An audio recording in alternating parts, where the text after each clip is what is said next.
इंतहाई अफ़सोसनाक ख़बर अवां खे ॾियऊं मिठियाणी खां। मिठियाणी में घरू अणबणत तां छेड़े दौरान भाइरनि खे छॾराईंदे भेण मारिजी वई आहे। भोरटी वारे इलाक़े में ॿिनि भाइरनि दीदार ऐं अयाज़ भरट विच में छेड़े दौरान गोलियूं लॻण सबबि 18 वरहियनि जी शकीला मारिजी वई आहे। पुलिस मूजिबि झेड़े दौरान नौजवान दीदार भुरट गोली लॻण सबबि ज़ख़्मी थी पियो आहे, जंहिंखे घंटीअ जोगी हालत में नवाबशाह मुंतक़िल कयो वियो आहे। पुलिस मूजिबि लाश ज़रूरी कार्रवाईअ बाद वारसनि हवाले कयो वियो आहे, जॾहिं त वाक़े जी जांच कई पई वञे। अफ़सोसनाक ख़बर अवां खे ॾियूं पिया। मिठियाणी में घरू अणबणत तां छेड़े दौरान भाइरनि खे छॾराईंदे भेण मारिजी वई आहे।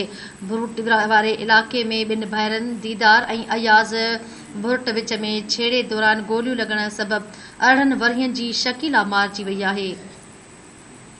पुलिस मूजिबि छेड़े दौरान नौजवान दीदार भुरट बि गोली लॻण सबबि ज़ख़्मी थी वियो आहे, जंहिंखे ॻणतीअ जोगी हालत में नवाबशाह जे अस्पताल मुंतक़िल कयो वियो आहे।